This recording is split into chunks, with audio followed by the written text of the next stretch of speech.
ആ ശരി. നമ്മൾ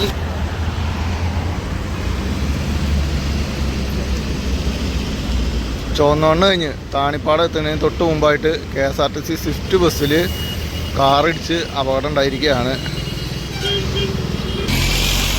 ഒരു അത്യാവശ്യ കാര്യത്തിനായിട്ട് സ്വിഫ്റ്റ് ബസ് റോട്ടിൽ നിർത്തിയ സമയത്താണ് ഈ കാറ് ഇടിച്ചത്. ഈ കാറിൻ്റെ ലെഫ്റ്റ് സൈഡ് ഈ വോൾവോയിലും അതുപോലെ തന്നെ റൈറ്റ് സൈഡ് നമ്മൾ ദൂരെ കാണുന്ന ടെമ്പോയിലും ഇടിച്ചാണ് അപകടം ഉണ്ടായിരുന്നത്. അപകടത്തിൽ ആർക്കും പരിക്കൊന്നുമില്ല. പക്ഷേ ദേശീയപാതയിൽ ചെറിയ ഗതാഗതക്കുരുക്കുണ്ട്. ഹൈവേ എമർജൻസി ടീമിനെയും അതുപോലെ പോലീസിനെയൊക്കെ വിവരം അറിയിച്ചിട്ടുണ്ട്. 7:45 കൂടിയാണ് അപകടം നടന്നത്. ദേശീയപാത NH 504 തൃശ്ശൂർ ദിശയിലേക്ക് പോകുന്ന ട്രാക്കിലാണ് സ്വിഫ്റ്റ് ബസ്സിന് പുറകിലായിട്ട് കാറിടിച്ചത്.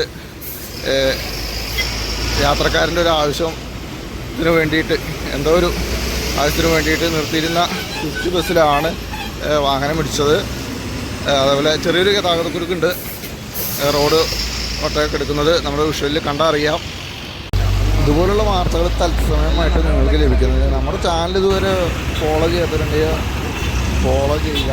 അതുപോലെ തന്നെ യൂട്യൂബ് ചാനൽ സബ്സ്ക്രൈബ് ചെയ്യാത്തവരുണ്ടെങ്കിൽ സബ്സ്ക്രൈബ് ചെയ്യുക.